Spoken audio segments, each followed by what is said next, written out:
Welcome back, folks, to the Membership Machine Show. This is episode 114.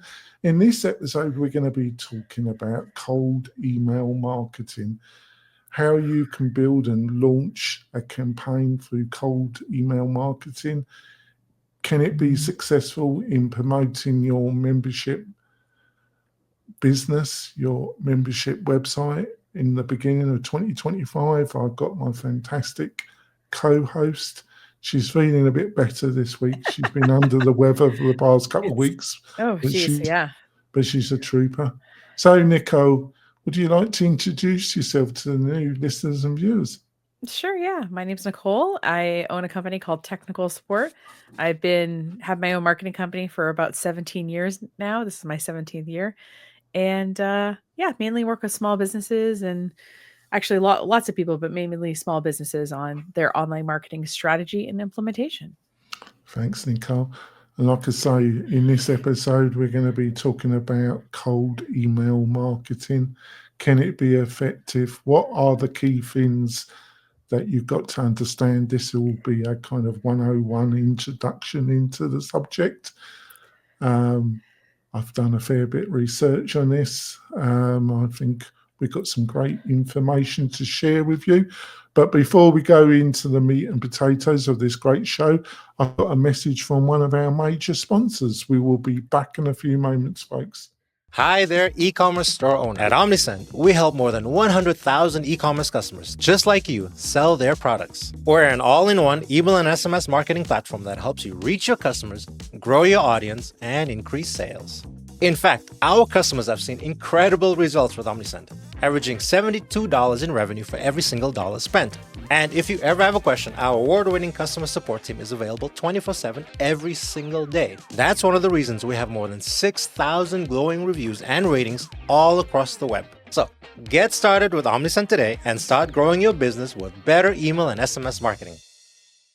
Coming back, before we go into this show, I also want to point out that we've got a fantastic list of resources for you if you're looking to build your membership website on WordPress. And I think that's a good idea to get all these goodies and also sign up for our weekly newsletter. You can get all these goodies by going over to WP-Tonic.com/deals, WP-Tonic.com/deals, and you find this free resource there. What more could you ask for? I literally could not think of anything I want more than that. Thank you for saying that, Nico. She doesn't need it, but No, listen, I'd like $1 million, but it's a good resource, folks, if you haven't downloaded it yet. It's not bad. It's got some special offers from some of the sponsors as well, and other offers. What more could you ask? You can't. There's nothing better than offers, is there? So let's go. Yes, I could tell you like a deal. So I don't know what that means. Yeah, it's just English. It's just English dribble. So introduction. So yeah. What do when I brought this subject up, you seem enthusiastic that we should talk about it. Well, what do you know about cold email marketing? I mean, I know I've been the recipient of cold email marketing, and I think I was happy to talk about it today because I'm not sure if I've ever experienced it in an ethical way. And I feel like you're the kind of person who approaches things pretty ethically. So, that's kind of the reason I was excited to talk about this with you today. Yeah, I think the introduction part, folks, is that it's not illegal. Yes, there are some federal laws out there that if you're a mass spammer, these people are normally outside the jurisdiction of the US, but there have been some that were based in the US, and these are people that are sending out hundreds of emails per day. It's very difficult for them to operate now. They normally are outside the jurisdiction of the European Union or America. But for the normal level that I'm going to be talking here, it's a grey area, and it's very similar to, these are my opinions, this is a very similar situation as black hat SEO or grey hat SEO, search engine optimization. People say black hat like you're doing something illegal. No, you're just doing something which Google doesn't like.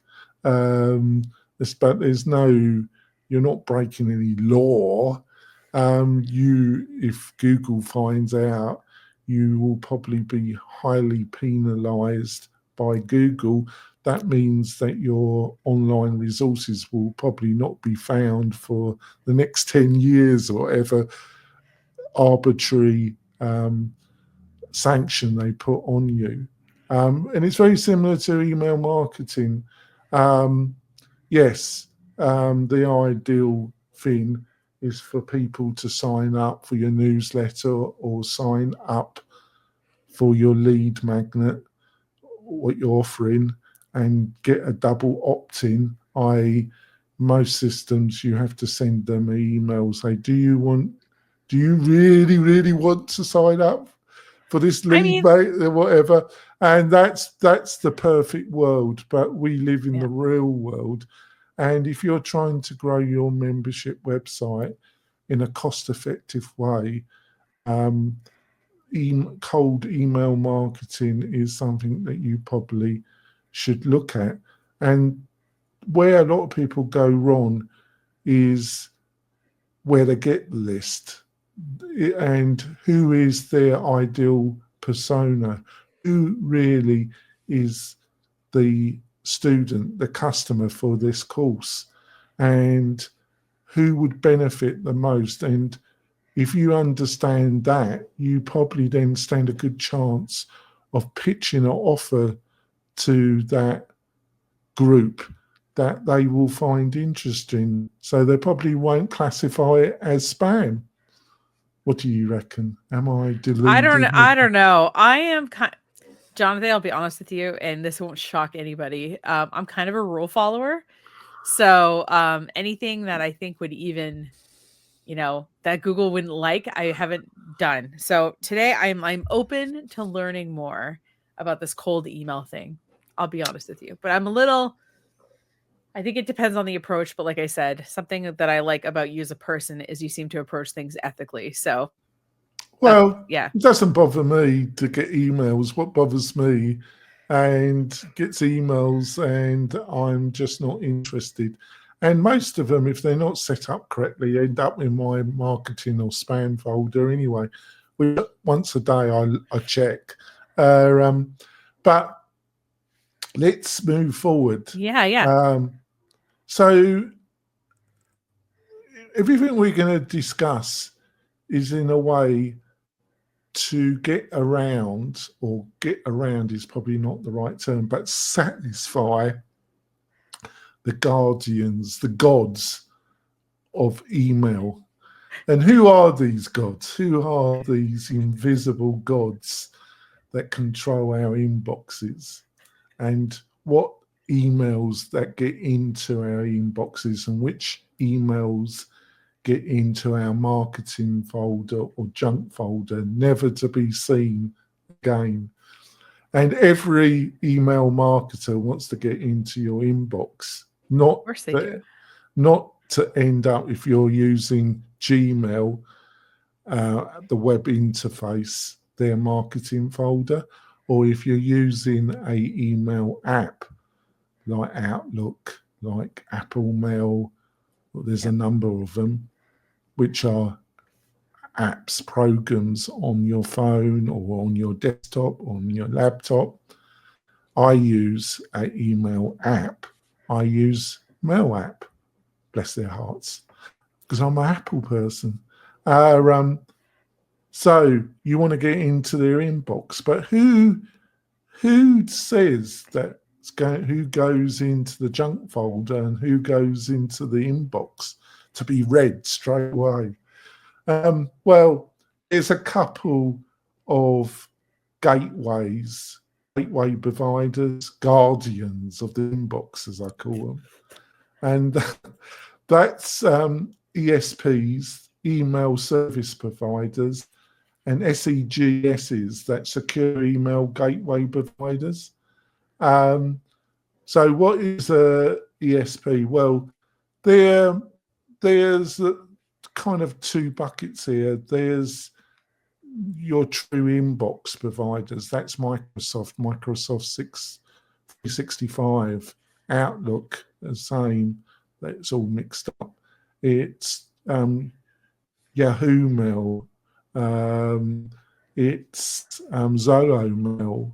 It's these top inbox providers. Google is the biggest, Gmail, and their domain service. These are your kind of inbox, and then there's a second level, which, like MailChimp, Campaign Monitor, a host of providers that provide platforms to send out marketing email and other types of marketing automation.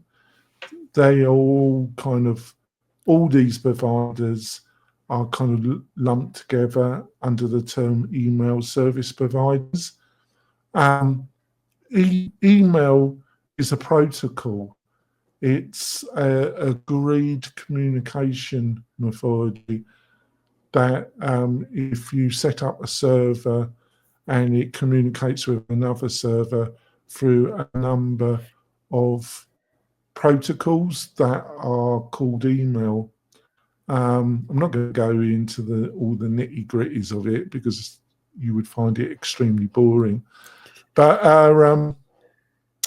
it is highly technical. It can get very, but like I say, it's not one centrally commanded individual organisation. It's a group of organisations that agree to use this protocol. That's been around a number of years. It's one of the oldest protocols that were the cornerstone of the internet. And these ESPs, they kind of work together. They monitor email activity because they're at war with what is called spammers. But what their real problem is that, and it comes around this second group called secure email gateway providers. And these people provide services for larger companies around cyber security. Because the truth is, the reason why the ESPs and the SEGs are really interested and they monitor and try and control is the major cybersecurity vector into companies by criminals and other state-sponsored, all the nasty people, as I say. The main vector to get into company systems is through email. Right. It's through people opening email, opening links in the email or doing something stupid. So they're at war with these people that are trying to get into companies or organizations' IT networks, and email is the main vector. They're not so about people getting into people's inboxes to sell them something. But the thing is, the techniques that these more criminal elements utilize by sending out a lot of email are the same, can seem very similar to the person that's just trying to sell a product. And that's why they're all bundled together. And there's been a number of agreed security updates amongst all these gateway providers, as I call them, to make email more identifiable. because it used to be a mythology that was anonymous to a high degree.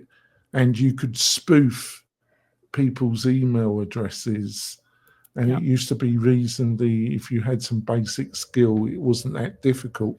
Well, over the last few years, they've increased the number of, if you really want your email to get into people's inboxes, you've got to provide a lot more setup that identifies this email came from this domain and it's recognizable. There's no argument. I'm not going to go into all the protocols, the new protocols that determine that this email came from a real email, but I can assure you that you've got to set up your domain with your email server or provider that the emails, so it identifies that those emails came from that organization or that individual. Is this making sense, Nicole?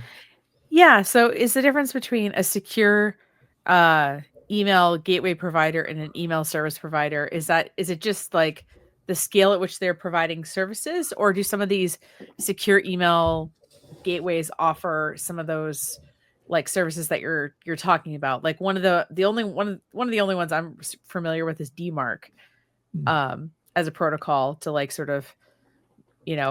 and basically in that you set like, okay, like the emails on this server, and and I have other servers obviously that send email on my behalf, like QuickBooks or MailChimp or whatever, and I have to specify what those are. So is that the difference between a secure and just a regular old email Yeah, it's service to do with provider? MX records. You get some service that you've signed up to send email, and they send this email to you with these instructions that you don't understand a word of what they're saying, and you got to go into your domain where it's part. If you bought it from GoDaddy or something, and you got to go into the MX records or some other record, and you got to set it up so it meets the requirement. Otherwise, they're going to take you out and shoot you. So. Well, yeah, I was just curious if the secure email gateway thing was that they provided a sort of extra level of service, Yes, or was it just that they like do. these It's okay, and yeah. Sorry. yeah. No, it's fine. I just wanted to make sure that I understood that. So the email service providers we're familiar with, most of them are just regular. Yep. The pure email gateway providers are maybe services, that are unlike Gmail and other kind of more popular platforms that Well, are there's a bit free of and open overlap, but these SEGs, these secure email gateway providers, they do a lot of the stuff that your oh, my mind's going blank. Your antivirus providers, Yeah. but they do it on enterprise. So Oh, that's cool. right, It's good because to have like the I right word to say, look up. So thanks for it's the clarifying main. that. The reason why they're into all this is, like what I said, it's the main vector for cyber, for baddies to get into secure networks. Yeah. I just said, hopefully we haven't lost most of the audience. No, as hey. I've gone, but I needed to explain why. Yeah, exactly. Why we're laying groundwork here. This is the reason why it will be more understandable as we go into this episode why you need a specialized provider to send out a cold list. If you attempt to do this, you probably won't. But because most of your hosting provider, they can send out email for you, but they've got limits of 50 to 100 email per day. If you attempted to utilize it, if you're allowed to, your website, let's say you decided to host with GoDaddy, not the greatest idea in my opinion. Mine either. They wouldn't allow you to utilize your web host email functionality to send out more than 50 to maximum maybe a 300 email a day. And then they wouldn't be happy about it. And if you did that, almost got to the limit every day, you still probably get banned or something will happen. They give you a stern talking to. They haven't been set up to do that. and they probably end up in people's spam folder, and they wouldn't end up in people's inbox anyway. Yeah. Yeah. So when a hosting provider does provide email, it's for inbox. It's for inbox functionality. It's not for sending out newsletters or something. Yeah. You need something like another provider, like MailChimp, like Campaign Monitor, or SendGrid, or some provider that can send out larger email, and that's what it's designed for. So you need one of those providers. With WordPress, you need something like SendGrid. You need a email engine, an email provider that sends out the email, and it's basically they're one of these ESPs, basically, right? So you need an ESP to send out the email. Now, if you sign up for one of these companies with WP-Tonic, we partner with SendGrid, and you import a list, and you got a list, and you set it up. They're going to ask you where you got the list from. We ask when we're helping people set up. Now, where did you get the list? And we don't have to be too fussy, because if your domain hasn't got any history and hasn't got a history of sending out a certain volume that gradually grows, you're going to be flagged almost instantaneously, and then you're going to be put into a sandbox, and you're then going to get emails. We're going to get emails from SendGrid, and then we're going to start asking you some questions, and if you don't answer them, your email account will be suspended, because they don't want their email to be utilized for spamming, basically. And what happens is, if you use companies or services that are not that fussy, in the end, the server's IP address goes onto a blacklist, and that blacklist, the other ESPs won't relay your emails through their servers, so your emails don't go anywhere, right?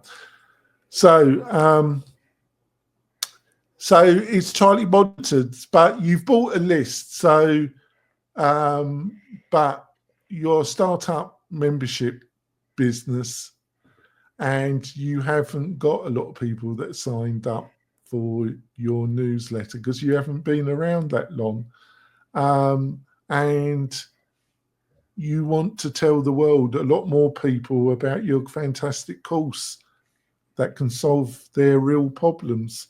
So you either there are some DIY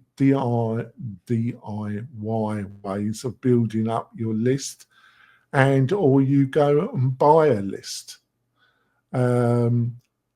And then there's ways of sending the emails so you don't get banned and you don't have problems.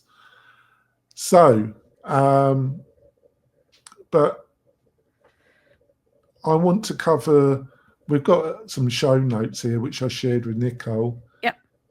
So before I go, because I like to deal quickly with number 3 on our list before we go for our break. Absolutely. But what I've said so far, did it make any sense, Nicole? Yeah. I mean, I guess what I'm curious about is, okay, if I'm hosting on WP-Tonic and I have this email list that I bought, and you ask me where I got it, I just want to give you the right answer. Is me saying that I bought it like an automatic red flag to you as a provider? Yeah.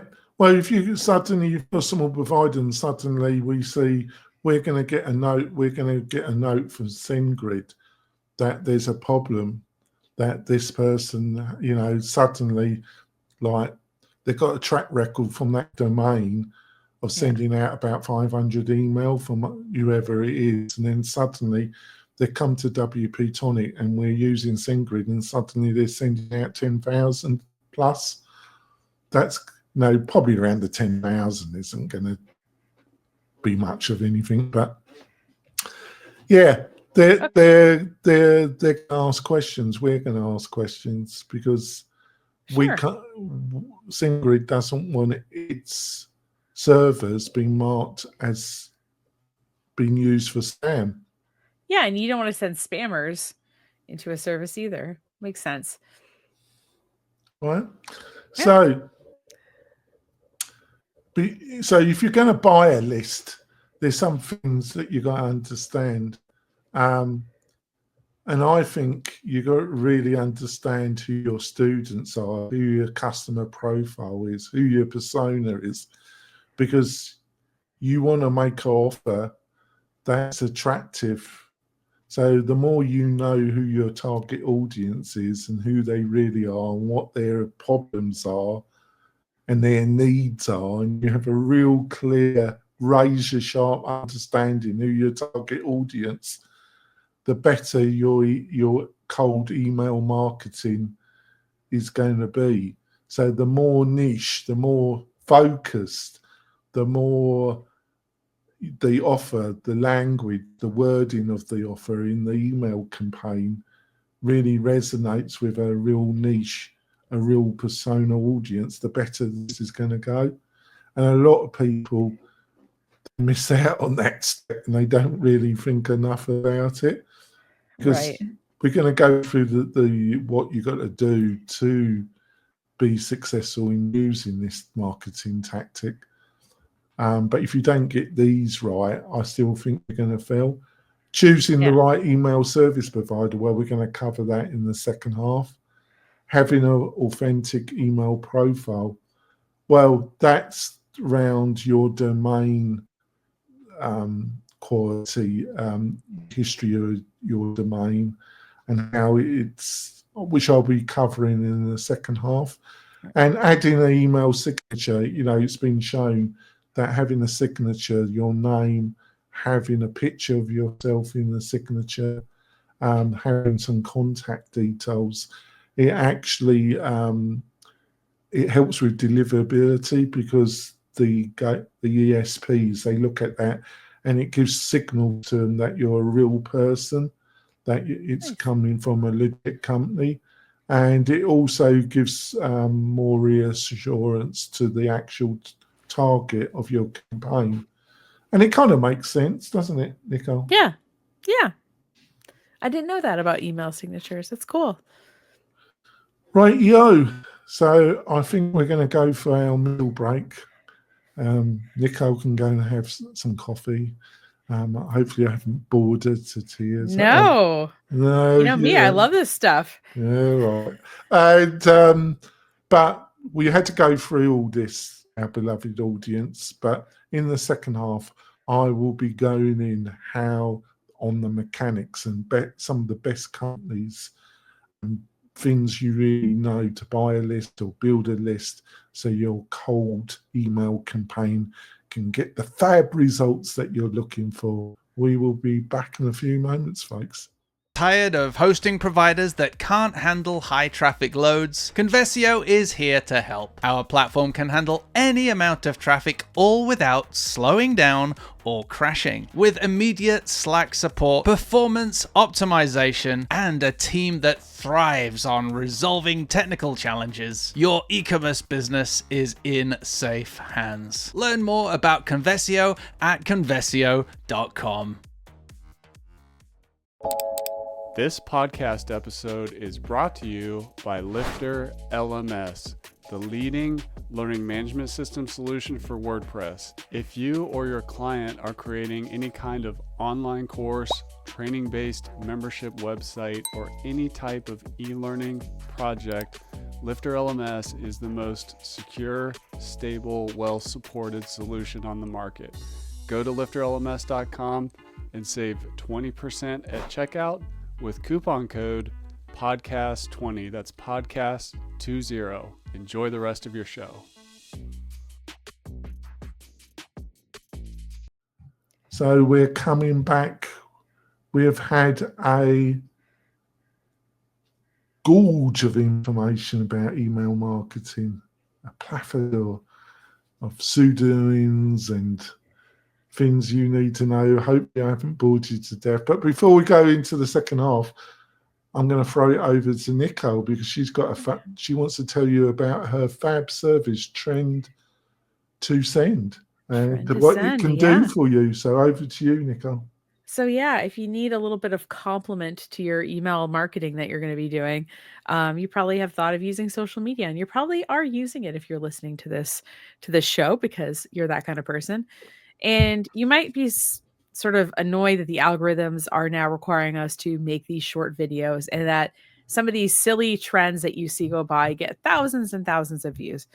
And here's the thing. There's no reason that you can't make some of these videos to complement your marketing mix. So if you are looking for some trending video ideas that will get your content more viewed online, getting more interaction, and increasing the reach of your social media, you can check out trendascend.com. It's twice weekly text message from me where I send you doable ideas, no stupid dances, all middle-aged person content approved, so that it's content that you'll make to help your business that you won't feel embarrassed about. So check out trendascend.com if you're interested in learning more. There's some great resources on this site that are completely free as well. And that's it. That's fantastic. Yeah. Go and have a look at it. I highly recommend it. So you haven't got a list. So there's two methodologies. Either you build a list, and what I mean a cold email list, these are people that haven't signed up in the past. They don't know you from Adam, basically. So they haven't signed up for anything, but you have a good understanding of your target audience. You've built up this profile of the ideal persona. You've done some research and you've really understand the problems of this target audience, right? So your offering will resonate with them, right? So if you want to do it the DIY way, there's a couple of methodologies. There are some platforms. One of them, there's a number of these platforms, but there's a platform called Apollo, apollo.io. I have used this. It has a database of about 120 million people in it, and it provides an interface, and it can actually send out the email. It started off with LinkedIn. It can also do LinkedIn campaigns, but LinkedIn have really got a lot more, looking for the right word, they reduce the ability to do cold outreach through LinkedIn, but it basically it's a good research tool, and you can build lists of using Apollo, and there's other similar services. I'm going to be talking that there's a bit of overlap between research tools for building lists and tools that can actually help you send out the email. This Apollo does a bit of both, but I'll put it in the DIY email list building section of this show because it's got an enormous database. Another methodology is to pay for LinkedIn Sales Navigator, which is to get the bit, you have to pay $99 a month if you're paying month to month. The Apollo, it does have a free account, but I think that's just 7 days, and then it has a $30, but the one that you probably will use is also around $99 a month. I have used LinkedIn Sales Navigator to build up a target list because I'm probably going to, one of the reasons why I wanted to do this show, folks, is I'm thinking of doing this myself. And I built a list of about 3,000 prospects by using LinkedIn Sales Navigator. You only get people's emails. You can do connect requests, and I did a number of requests.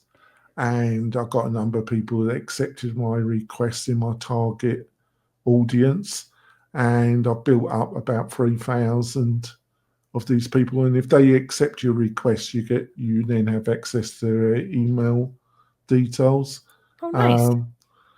So Apollo or using LinkedIn Sales Navigator, two excellent tools to build up your list. Sorry, is the LinkedIn Sales Navigator part of LinkedIn Premium, or is it a completely separate thing? Oh, it is part of LinkedIn Premium. Okay. Yeah, they've got cool. different levels.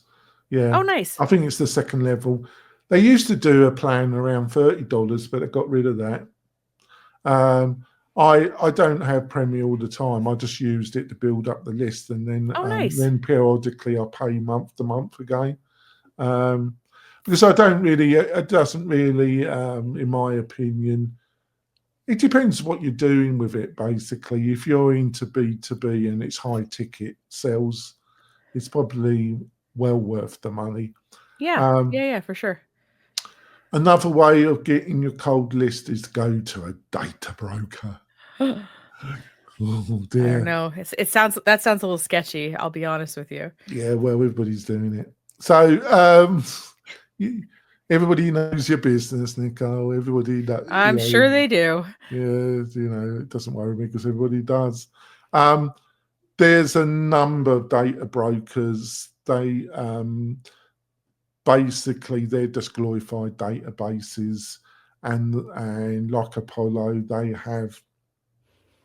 You go in if you do a search on a specific list provider for a particular industry, they will come up with pre-developed lists for you, and you want to look at, do they give a guarantee?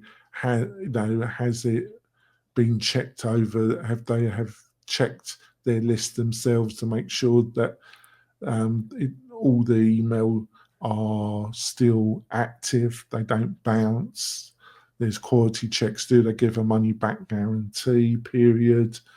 The better lists will give you like 14 days money back guarantee, so you can check the list yourself, blah, blah, blah. Or that's good. You can sign in for one of these data breaks month to month, or some of them do a token system that you pay for so many tokens, and you can get so many email or data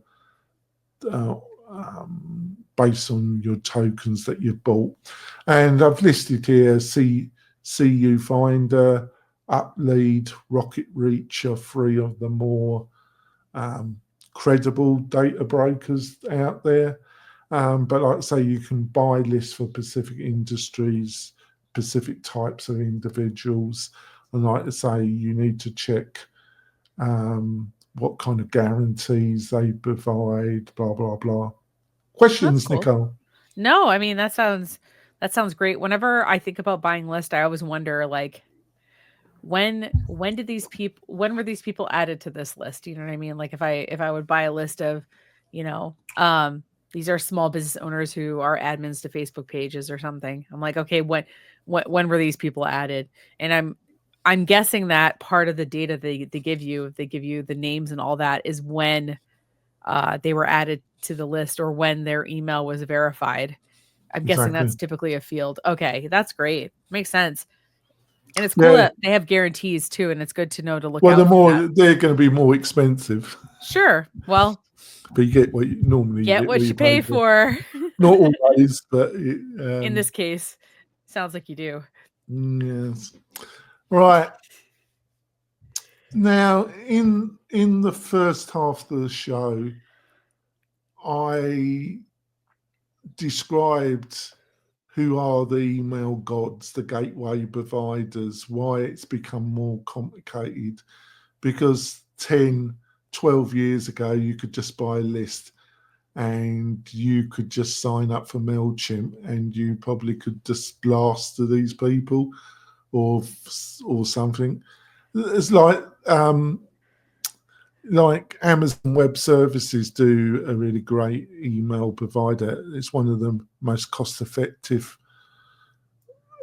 platforms for sending email, it's quite technical to set up. And unless your list is over 100,000, I wouldn't bother.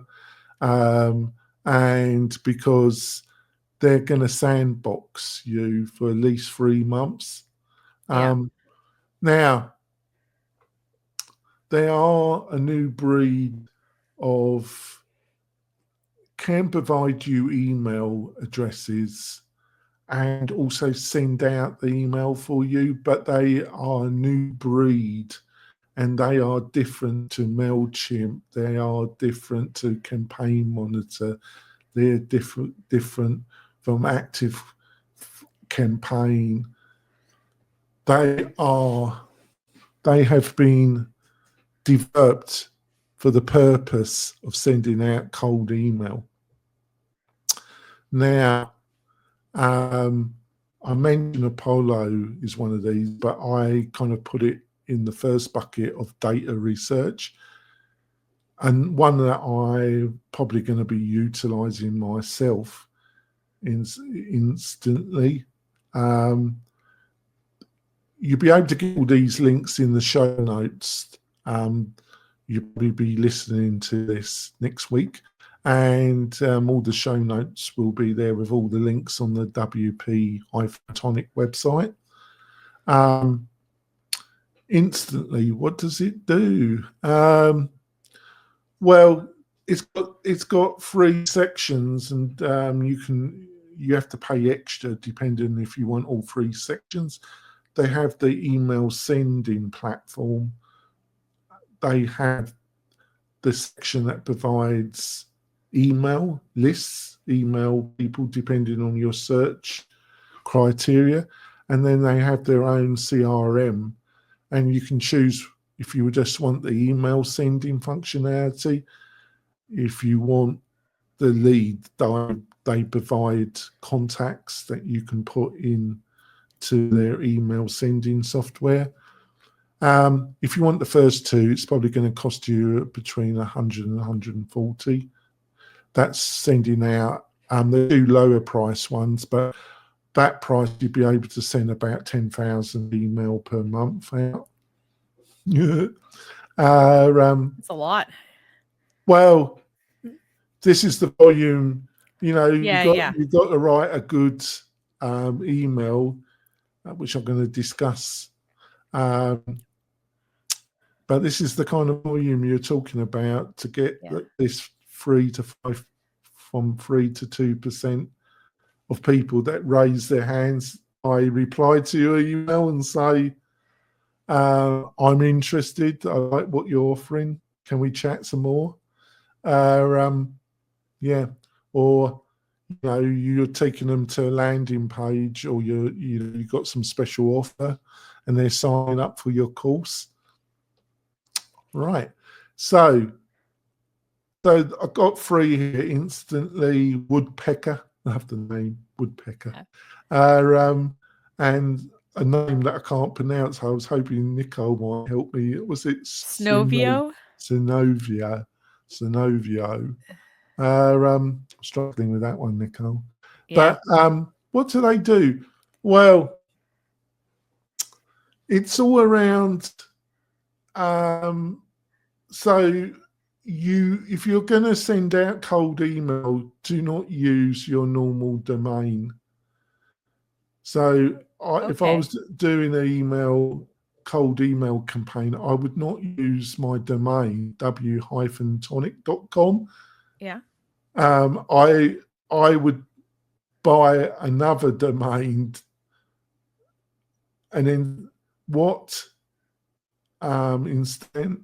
instantly can do is that they can set up this domain for you, all the MX records, all the way this domain has to be set up, and then it allows you to set up a number of sub email accounts in virtual inboxes, because depending on how many email that you want to send out each day,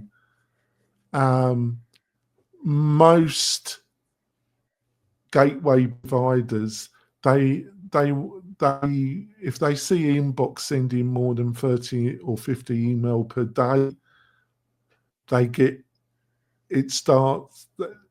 They're not. There's nobody watching this. This is all done automatically, right? Yeah. But they get a red flag.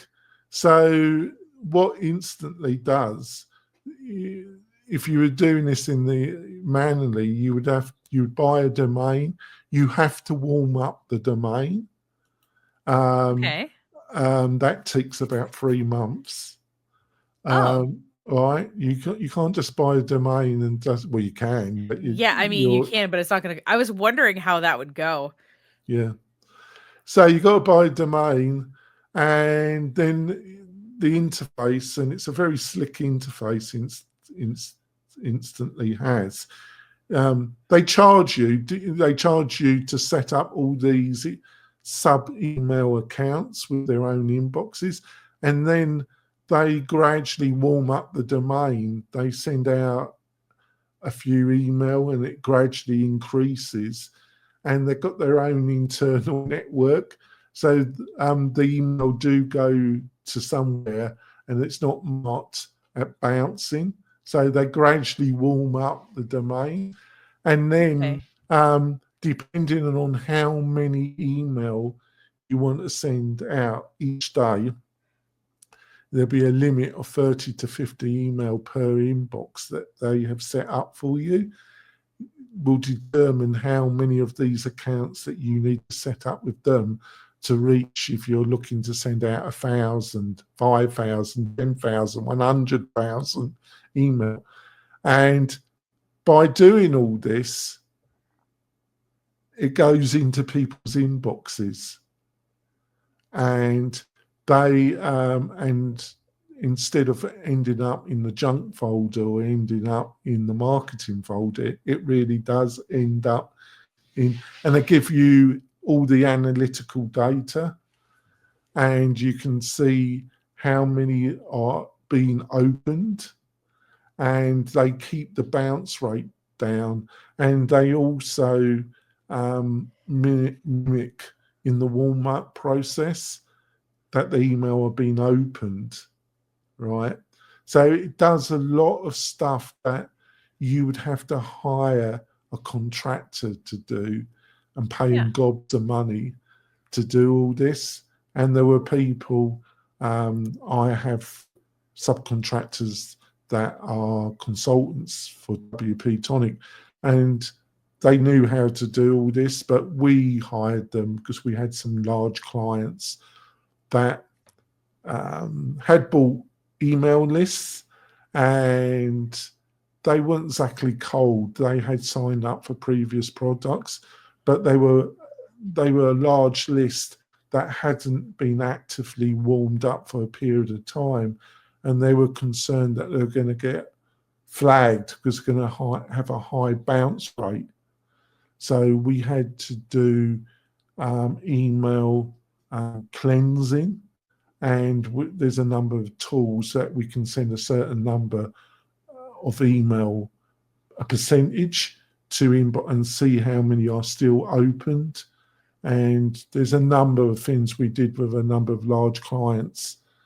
It's quite involved, but it's well out the technical ability of the average person. But if you're using something like Instantly, they do all this for you. Right.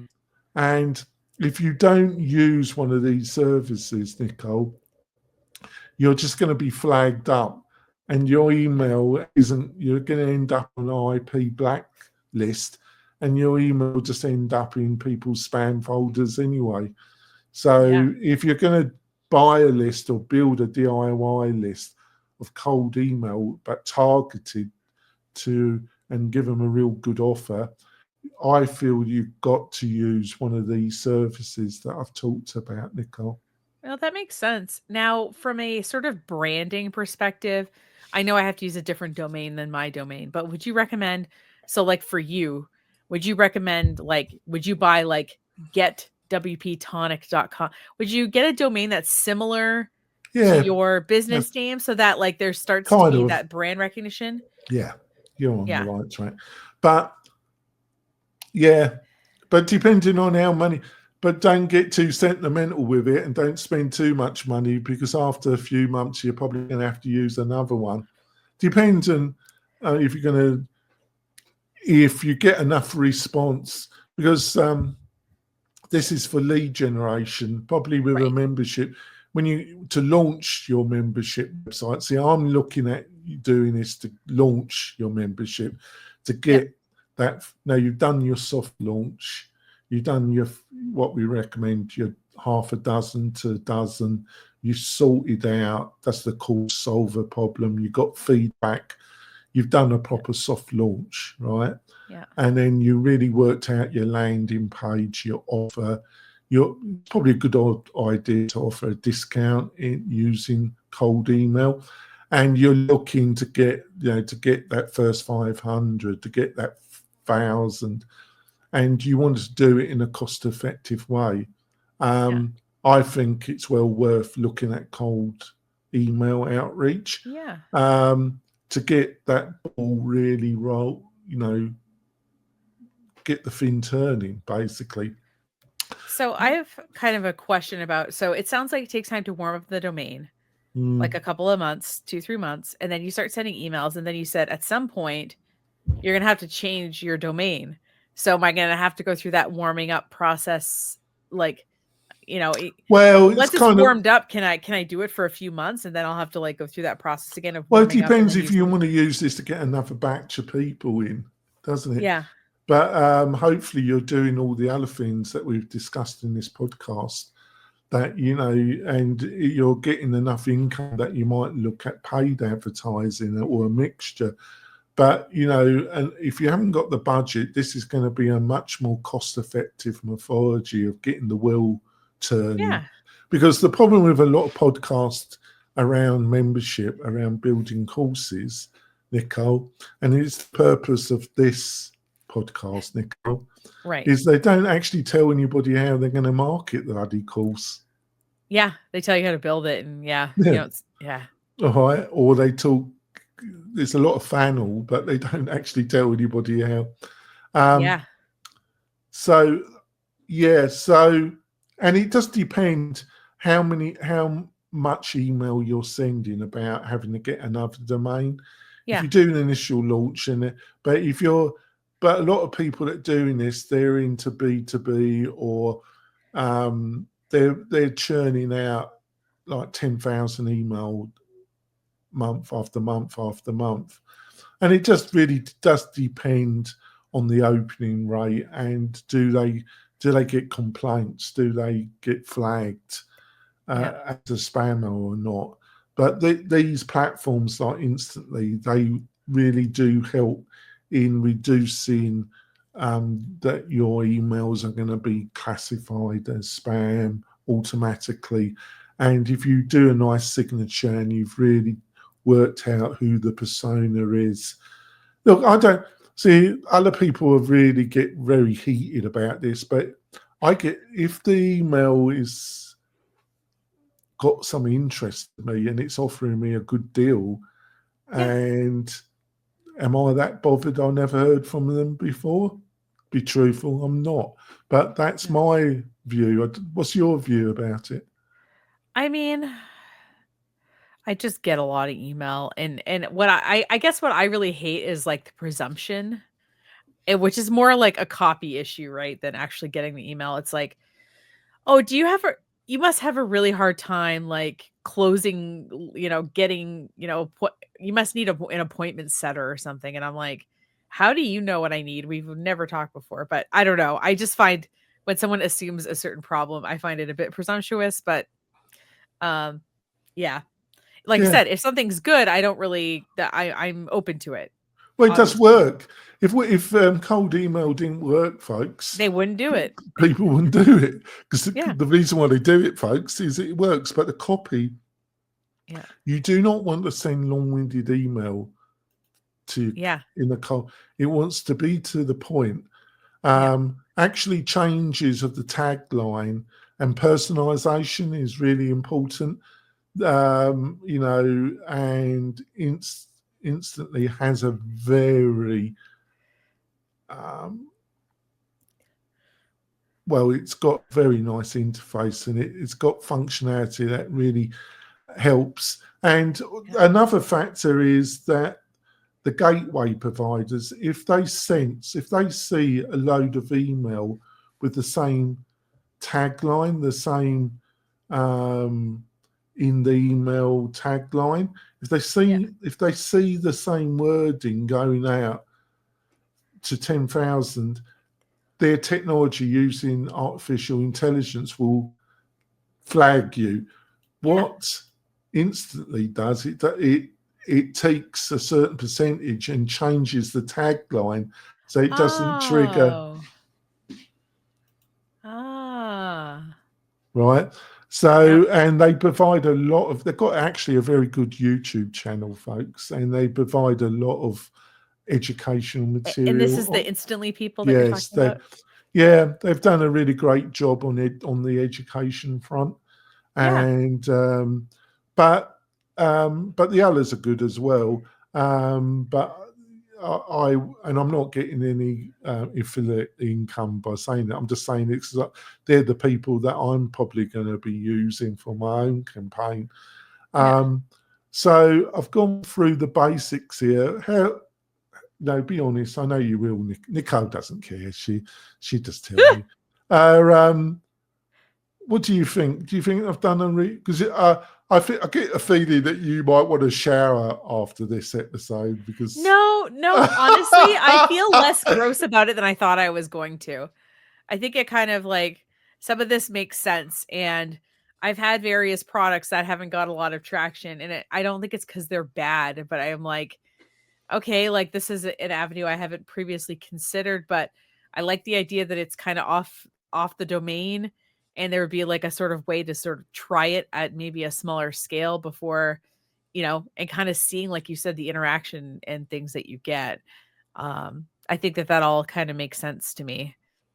I'm not, like I said, I'm not as morally opposed to it as I thought it was going to be. I'm not. Other people will be outraged by this episode, Nicole. I'll probably get hate mail for this episode. Ooh, hate mail. Yeah, hate mail. But I think where I think a lot of people go wrong is in the copy, is in the offer, is in the language they use. Keep it short. This is not a medium to send out war and peace, folks.